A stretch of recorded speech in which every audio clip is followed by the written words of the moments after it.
크리스찬 투데이가 일반 사람들에게 설문조사를 했는데요. 제목은 크리스마스 하면 떠오르는 것이 무엇인가요? 라는 제목입니다. 도표에 보면 나와 있지만 사람들이 어떻게 대답을 했느냐 하면 33%가 크리스마스 하면 캐롤이 떠오른다 이렇게 대답을 했고요. 22%가 산타클로스와 선물이 떠오른다. 21%가 크리스마스 파티가 떠오른다라고 대답을 했고요. 예수님은 꼴찌입니다. 17%가 예수님이 떠오른다. 이 도표에서 보듯이 점점 크리스마스의 의미가 상실되어 가고 있다는 것을 우리가 한눈으로 알 수 있겠죠. 오늘 말씀을 통해 다시 한번 성탄의 의미가 무엇인지 살펴보려고 합니다. 저는 지난 주일 요셉의 성탄이라는 제목으로 말씀을 나누었습니다. 요셉은 한마디로 옳고도 아름다운 사람이라는 표현을 썼습니다. 오늘은 그 요셉의 아내인, 정혼한 아내인 마리아가 맞이한 성탄을 좀 나누면서 은혜를 받으려고 합니다. 오늘 우리가 읽은 본문은 가브리엘 천사가 등장함으로 시작이 되는데요. 이 가브리엘 천사가 하나님의 수종을 드는 천사인데요. 이 가브리엘 천사가 나사렛에 살고 있던 한 여인을 찾아가는 것이 본문에 나와 있는 내용입니다. 그 당시 나사렛은 인구가 한 400명 정도밖에 되지 않는 작은 마을이라고 합니다. 요세푸스의 책에 의하면 지도에도 나오지 않는 벽촌의 마을, 그것이 그 당시 나사렛이라고 하는 마을의 상황이었습니다. 특히 나사렛은 소외당하고 사회적으로 외면당한 사람들이 모여있는 공동체라서 그 당시 사람들 가운데는 나사렛에 무슨 선한 것이 날 수 있겠느냐 이런 말이 들릴 정도로 이 나사렛은 긍정적인 지역은 아닙니다. 이 외지고 사람들의 인식에도 없었던 이 작은 마을을 천사가 방문을 합니다. 이유는 이곳에 살던 마리아라고 하는 여자를 천사가 만나기 위해서 이 나사렛을 방문을 합니다.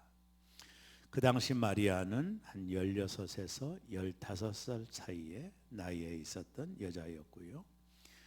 그 당시 마리아는 요셉과 정혼한 사이였습니다. 정식적으로 정혼은 결혼의 규례가 있는 상황이기 때문에 혼례한 상황이라고 볼 수 있죠. 나는 이 본문을 처음에 묵상하면서 좀 이해가 되지 않는 부분들이 있었습니다. 그건 뭐냐면 그 당시 얼마나 많은 여자들이 있었겠어요. 하나님께서 이 땅에 인간의 몸으로 오실 때 사람들을 통해서 오셔야 되는데, 특별히 여자를 통해서 오셔야 되는데, 그 당시 얼마나 많은 여자들, 특별히 로마 안에 훌륭한 여인들도 많이 있었을 것이고, 이스라엘의 수도였던 예루살렘에도 소위 고등교육을 받은 여자들이 얼마나 많이 있겠습니까? 많은 여자분들이 있었죠. 그런데 왜 하나님은 천사를 이 나사렛, 이 시골 마을, 그리고 그렇게 긍정적인 마을도 아닌 이곳에 살고 있었던 한 여인에게 하나님께서 천사를 보내셨을까? 더군다나 마리아는 지금 정혼한 상태 아닙니까? 왜 하나님께서 특별히 이 마리아에게 천사를 보내셨을까? 그 많은 여자들이 있음에도 불구하고 그렇게 하신 이유가 뭘까? 그것이 참으로 좀 궁금해서 여러 가지 책을 한번 찾아봤습니다. 천사가 마리아를 방문하여 이렇게 말을 하죠. 내가 수태하여 아들을 낳을 것이다. 여러분, 이 소식이 마리아에게 들려졌을 때 이것은 마리아가 쉽게 받아들이기 어려운 소식입니다. 왜냐하면 그 당시 마리아는 정혼한 상태고요. 그리고 마리아는 남자를 알지 못했던 상태고 남편 요셉 앞에 순결을 지키는 그런 상황에 처해 있었던 것이지요. 그런데 천사가 내가 수태하여 아들을 낳을 것이라는 것은 이게 얼마나 큰 문제를 가져오는지 마리아도 아는 겁니다. 우리가 레위기에 보면, 신명기나 레위기에 보면 남편이 있는 여자가 임신하게 될 때, 남편 외에 다른 남자를 통해 임신하게 될 때 레위기법에 의하면 지난 시간에도 말씀을 드렸지만 돌로 맞아 죽는 그것이 공의요 정의였던 시대였습니다. 더군다나 남편 요셉으로부터 파혼을 당할 리는 불보듯 뻔한 것이었지요. 그리고 그 동네 사람들의 비아냥거리는 이 말들에게 얼마나 많은 수치가 있었겠어요. 근데 마리아는 이 천사의 말에 38절에 이렇게 대답을 합니다. 마리아가 이르되 주의 여종이오니 말씀대로 내게 이루어지리다. 여러분, 이거는 정말로 아무나 할 수 있는 고백이 아닙니다. 말씀대로 내게 이루어지기를 원합니다라는 고백은 아무나 할 수 있는 고백은 아닙니다. 그 당시 정서와 그 당시 상황에서 자신이 임신한다라고 하는 이 사실은 마리아뿐만 아니라 요셉에게도 치명적인 어려움을 주는 거죠. 그럼에도 불구하고 마리아는 이 모든 것들을 받아들입니다. 주의 여종이오니 말씀대로 내게 이루어지기를 원합니다. 이렇게 순종을 합니다. 오늘 저는 이 마리아가 맞이한 성탄의 의미를 살피면서 이 마리아라고 하는 여자가 누구인지 한번 살펴보려고 해요. 여러분, 가톨릭에서는 이 마리아를 성모 마리아라고 합니다. 그리고 가톨릭에서는 마리아를 하나님 동등으로 올려놓았어요. 그래서 마리아를 얼마나 소중하게 여기는지 모릅니다. 이 가톨릭에서는 마리아를 그렇게 보죠. 그러나 개신교에서는 마리아를 그렇게까지 높이지는 않아요. 어떻게 보면 가톨릭에서 마리아를 높이는 것도 제 개인적인 의견으로는 좀 문제가 있다고 보고요. 그리고 또 개신교에서 마리아를 그렇게 무의미하게 바라보는 것도 저는 문제가 있다고 봐요. 오늘 저는 이 마리아라고 하는 사람의 모습을 좀 살펴보면서 이분이 어떤 분이었는지 그 신앙을 한번 좀 살펴보려고 하는 겁니다. 첫째로 마리아는요, 하나님의 은혜를 구한 여자였습니다. 이것을 오늘 본문을 통해서 우리가 발견할 수 있어요. 누가복음 1장 28절에 보면 그에게 들어가 이르되 은혜를 받은 자여, 이렇게 말씀하죠. 천사가 하는 말씀입니다. 좀 건너가서 30절에도 내가 하나님께 은혜를 입었느니라, 이렇게 천사가 말씀을 주었습니다. 이 두 문장을 얼핏 보면 이 문장이 수동태처럼 보여요. 쉽게 말하면 하나님이 마리아에게 은혜를 베풀었다, 이런 내용이 담겨져 있는 것처럼 보이는 수동태적인 의미지만 이 본문을 헬라어, 특별히 라틴어 번역을 보면 은혜를 받은 자여 은혜를 입었느니라 라고 하는 뜻이 그레테미 플레라라고 하는 헬라어 원어 번역에 보면 그렇게 단어가 나와요. 이 말을 쉽게 설명을 하면 이것은 능동태입니다. 능동태 직설법이라고 할 수 있습니다. 한마디로 말하면 개역 성경은 마리아가 수동적으로 은혜를 받은 것처럼 보이지만 원어를 보면 어떤 뜻이냐면 마리아가 능동적으로 하나님의 은혜를 구했다라는 뜻입니다. 그래서 이 마리아는요, 하나님의 은혜를 그냥 수동적으로 받은 상태가 아니라 마리아는 하나님의 은혜를 구한 여자라는 뜻을 가지고 있는 거예요. 우리가 그것을 어떻게 알 수 있느냐 하면 누가복음 1장 28절 하반절에 보면 주께서 너와 함께 하시도다, 이 말은 하나님께서 마리아와 함께 하신다, 이런 뜻이거든요. 자, 이 여인이 은혜를 구하지 않은 여인이라면 하나님이 함께 하실 수가 없죠. 그래서 오늘 본문에 보면 이건 수동태가 아니라 능동태입니다. 마리아는 하나님의 은혜를 구했던 여자였습니다. 그게 마리아의 특징입니다. 그냥 천사가 아무런 의미 없이 그를 찾아간 것이 아니라 마리아는요, 평상시에 하나님의 은혜를 구했던 여자예요. 구약에 약속된 메시아를 기다리던 경건한 여자였습니다. 왜 주의 천사가 그녀를 찾아갔는지가 이해가 되죠. 그가 은혜를 구했기에 하나님의 은혜가 찾아온 거죠. 자, 예수님께서 마태복음 7장 6절에 이런 말씀을 하셨습니다. 거룩한 것을 개에게 주지 말며 너의 진주를 돼지 앞에 던지지 말라. 거룩한 것을 개에게 주지 말라. 여러분, 하나님의 은혜는 준비되지 않는 사람에게 은혜가 임할 수 없죠. 왜? 그것을 은혜로 모르니까 말이죠. 그래서 이 마리아는 은혜를 구한 자였어요. 하나님의 은혜를 구하고 구약에 약속된 메시아를 기다리던 경건한 여자였습니다. 그래서 하나님께서 그 이름도 없는 나사렛, 거기에 티네이저와 같은 마리아라는 여인을 찾아가도록 천사를 보낸 것입니다. 마리아가 이 은혜를 받은 것은 그냥 준비되지 않는 상태에서 받은 게 아니에요. 여러분, 준비되어 있지 않으면 이 천사가 전한 이 말씀을 마리아가 과연 받아들일 수 있었을까요? 그렇지 못했을 것입니다. 마리아는 평상시에 하나님의 은혜를 구했던 여자임에는 틀림이 없습니다. 제2차 세계대전 때 히틀러에 의하여 유태인들은 아우슈비츠 감옥에서 얼마나 많은 사람이 죽었습니까?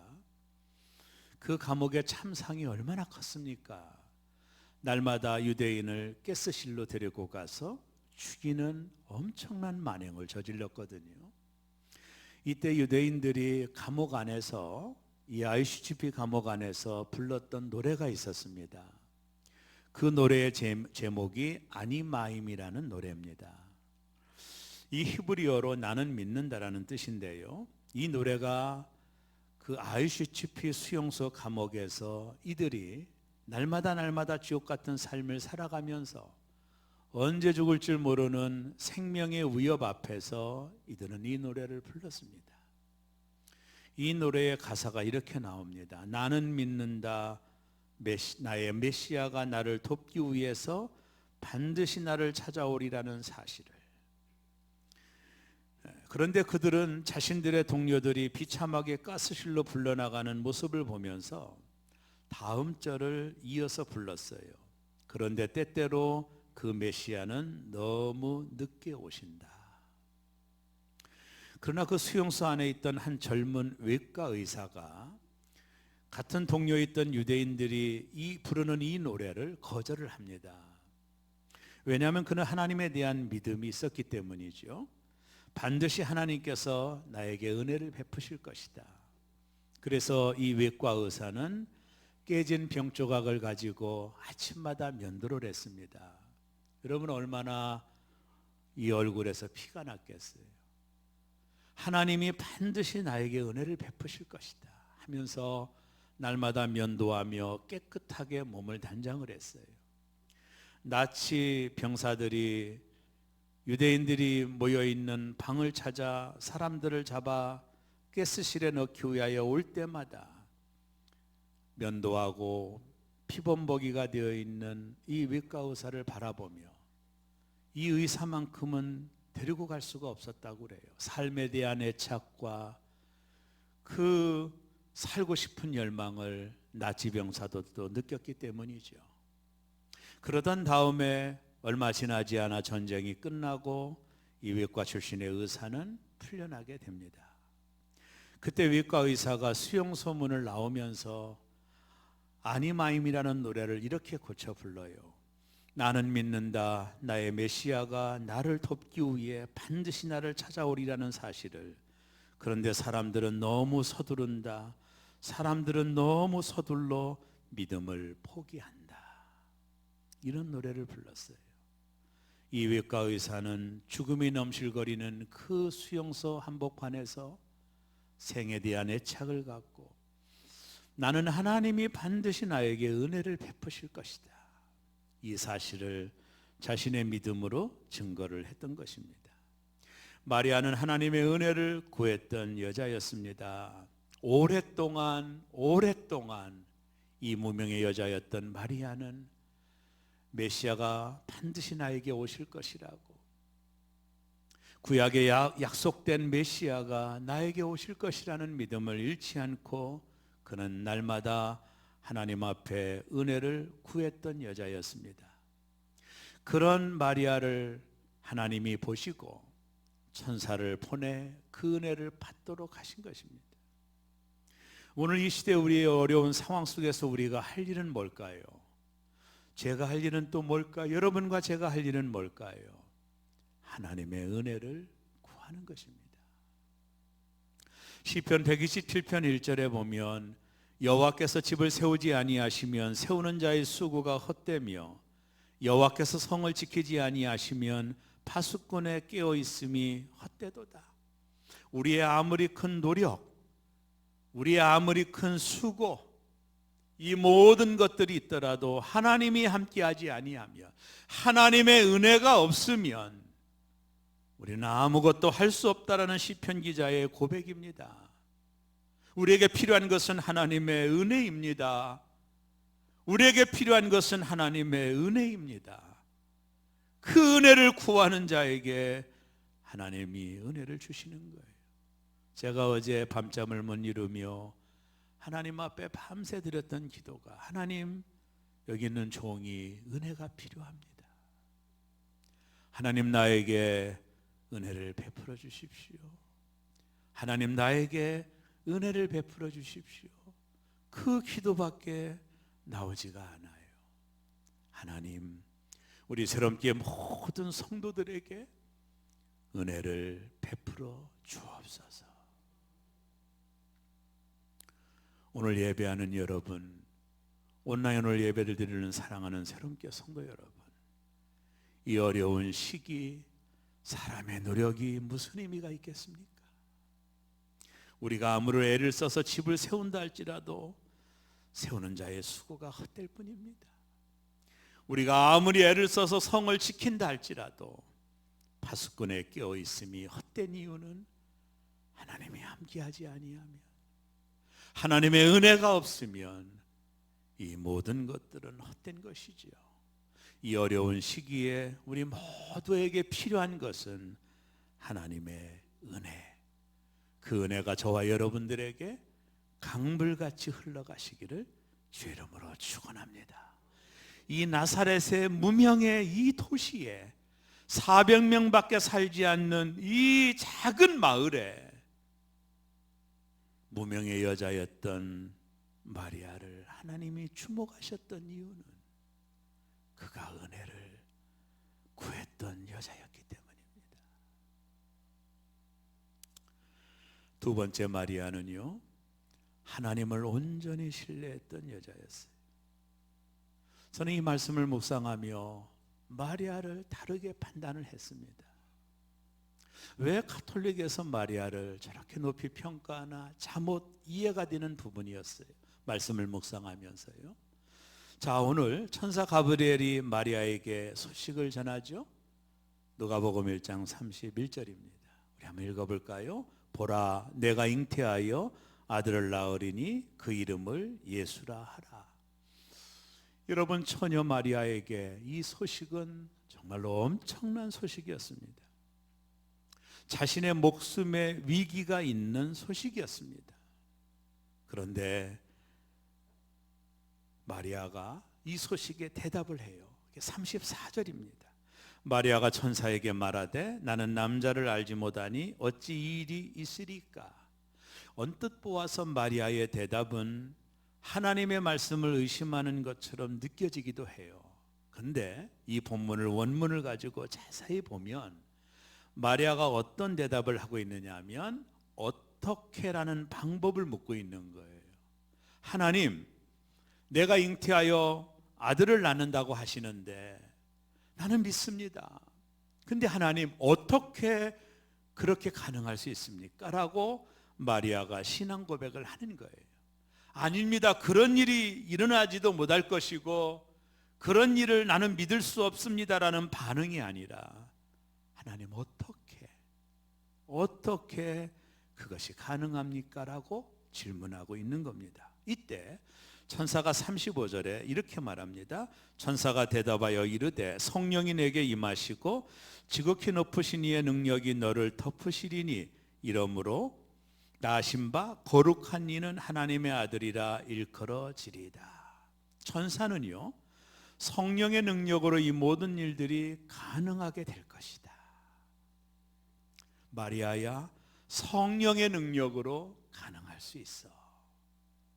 성령이 너에게 임하시고 하나님의 능력이 너를 덮으면 처녀라도 아들을 낳을 수 있다란다. 여기서 덮으신다라는 이 동사는 구약 성경에 자주 나오는 동사입니다. 먼저는 성막 위에 하나님의 영광이 충만하게 임하고 구름이 희막 위를 덮을 때도 이 단어가 쓰여졌어요. 하나님의 영광이 희막 위에 덮어질 때. 그리고 창세기에 보면 하나님이 천지 만물을 창조하실 때 하나님의 신이 수면을 덮으심으로 창조의 역사가 일어난 거예요. 하나님의 신이 수면을 덮음으로 이 땅의 모든 만물이 창조된 거예요. 하나님의 신은 역사를 만드는 거예요. 이 처녀 마리아 위에 하나님의 신이 덮을 때 창조의 역사가 일어날 거라는 거예요. 하나님은 이 일에 대한 하나님의 표징으로 오늘 36절에 보면 이렇게 말씀을 주십니다. 보라, 내 친구 엘리사벳도 늙어서 아들을 배었느니라. 본래 임신하지 못한다고 알려진 이가 이미 6달이 되었나니. 너의 친척이었던 엘리사벳, 너 알지? 임신하지 못했던 그 여자도 하나님의 능력으로 임신하여 6달이 되었단다. 의심하지 말라. 하나님의 신이 너를 덮게 될 때 네가 하나님을 잉태할 수 있다 말씀하고 있는 겁니다. 이때 마리아가 누가복음 1장 37절에서 이렇게 대답을 해요. 아주 놀라운 고백입니다. 대저 하나님의 모든 말씀은 능하지 못하심이 없느니라. 아주 놀라운 대답이죠. 하나님의 모든 말씀은 능하지 못하심이 없다라는 거예요. 아무것도 없는 중에서 천지와 모든 만물을 창조하신 하나님께 능치 못할 일이 있겠는가? 그때 마리아가 대답하죠. 오늘 38절 목사님 읽어주셨죠. 마리아가 이르되 주의 여종이오니 말씀대로 내게 이루어지리다 하매 천사가 떠나가더라. 말씀대로 내게 이루어지리다. 그는 하나님의 말씀을 온전히 신뢰했습니다. 그녀는 오직 하나님만 바라보았습니다. 헬린 나우엔이 영성학자죠. 어떤 모임에 참석했을 때 같은 테이블에 앉아있던 한 여인이 교회에 대한 불만이 있어 교회를 출석하지 않는다라고 말을 했습니다. 그때 헬린 나우엔이 그 자매에게 이렇게 말을 했습니다. 자매님이 불평하시는 그런 모든 일들은 정말로 중요한 것들이 아닙니다. 정말 중요한 것은 하나님과 자매님과의 관계입니다. 예수님은 당신에게 어떤 분이십니까? 지금 어떤 관계에 있으십니까? 2주 동안 매일 5분씩 조용히 앉아 하나님과 함께 있기를 기도하면서 주님의 임재를 간구해 보세요. 그리고 그 후에 정말 무엇이 중요한지를 제게 말씀해 주십시오. 이 얼마나 헬린 나우엔의 중요한 말입니까? 정말 중요한 것은 매 순간 주님과 교제하는 것입니다. 세상에 아무리 위대한 일을 했더라도 하나님과의 교제가 끊어진 사람에게 그 모든 것은 헛되기 때문에 그렇습니다. 하나님께서 인정해 주시지 않는 봉사와 헌신 다 자기 자랑일 뿐입니다. 하나님만 바라보세요. 그분을 온전히 신뢰하세요. 다른 것들은 중요한 것이 아닙니다. 오늘 마리아는 그 하나님을 온전히 바라보고 있는 것입니다. 마리아는 고백합니다. 말씀대로 내게 이루어지리다. 마리아의 대답에서 무엇을 알 수 있나요? 그녀는 하나님을 온전히 신뢰하고 있는 겁니다.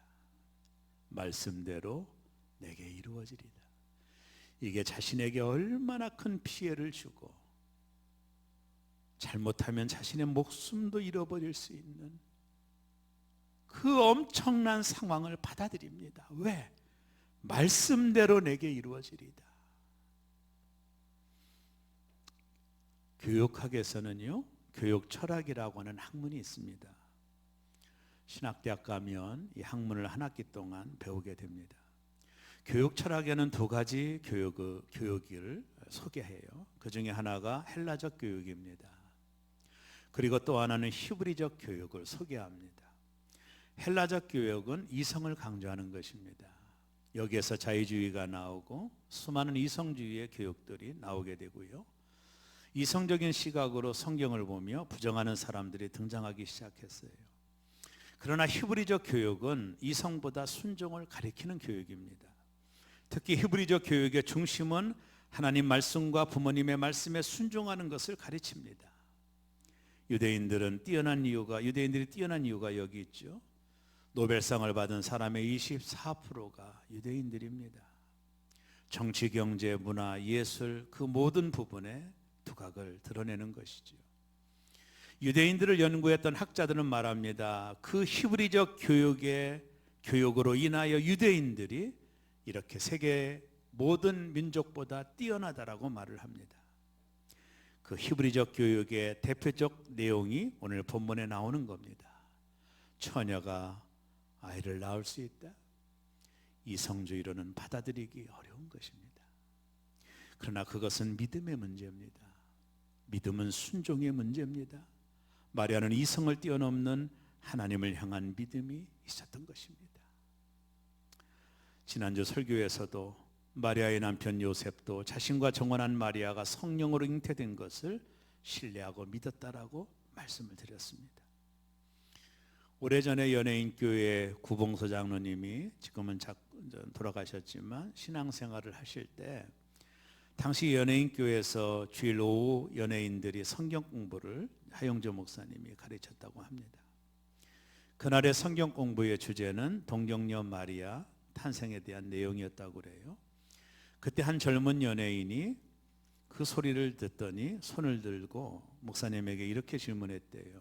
목사님, 농담하지 마세요. 어떻게 처녀가 아이를 낳아요? 갑자기 성경 공부 분위기가 싸해지고 찬물을 끼얹은 듯한 분위기가 연출이 됐어요.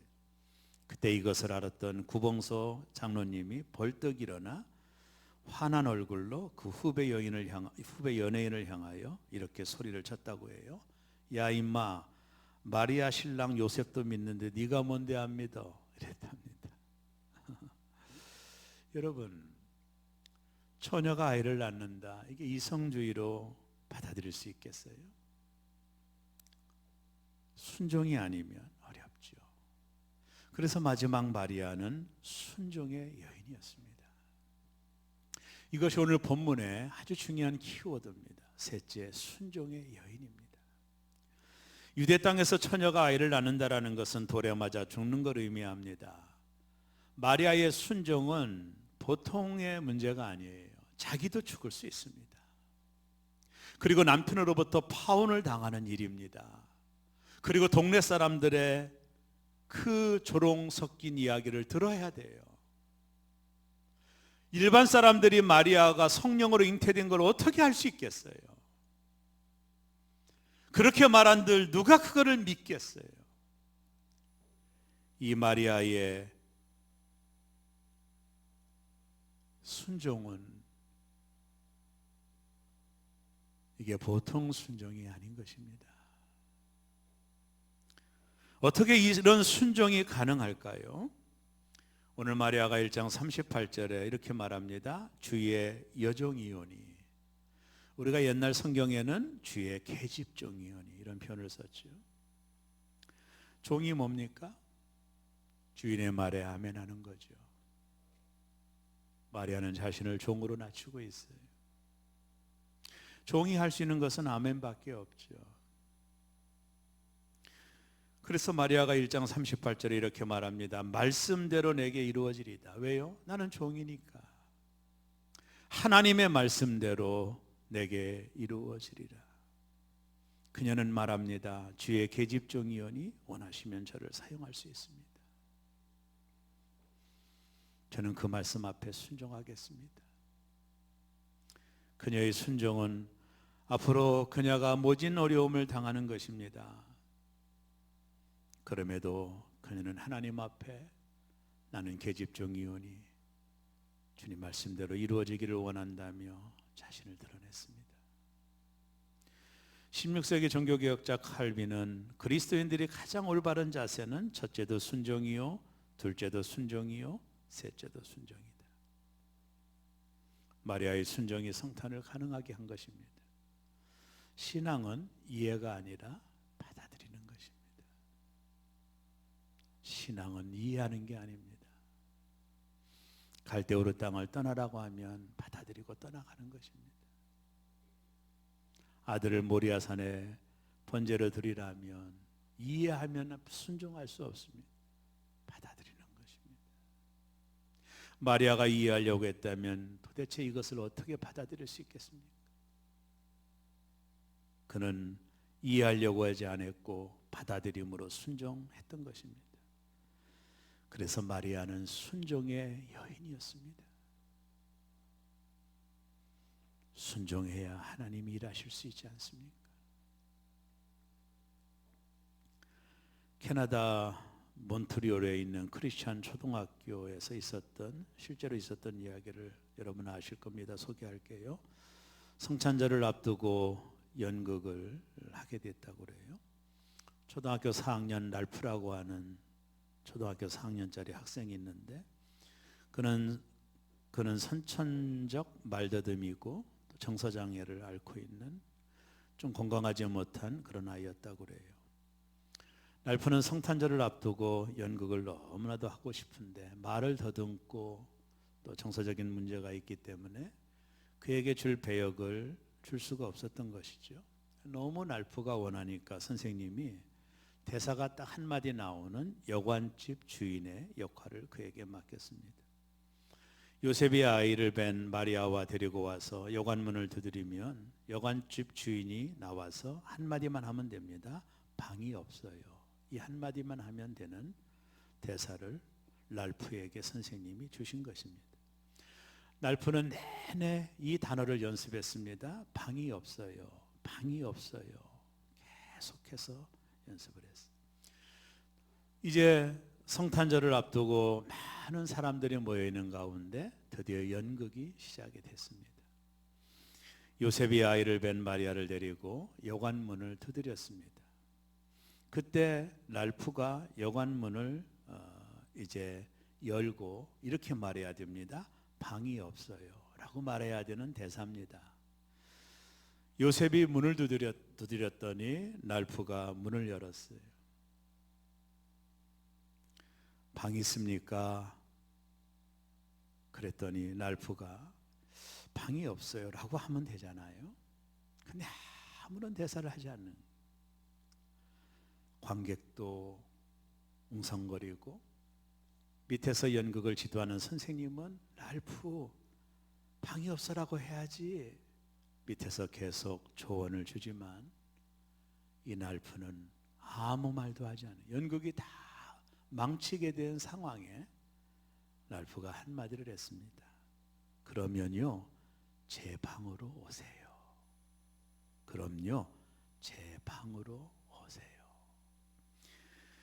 이 랄프의 입장으로 보면 방이 없는 아기 예수 그리스도께 자신의 방을 내어드리고 싶은 랄프의 순전한 마음이었죠.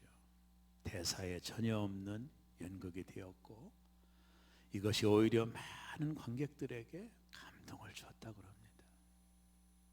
사랑하는 여러분, 마리아는 자신 안에 예수님을 받아들인 겁니다. 이것이 어떤 결과가 있든 마리아는 감당할 마음이 있었던 것입니다. 이 마리아의 그 순종이 성탄을 만든 것입니다. 그의 사랑하는 요셉의 옳고도 아름다운 요셉을 통해 그의 아내 이 마리아의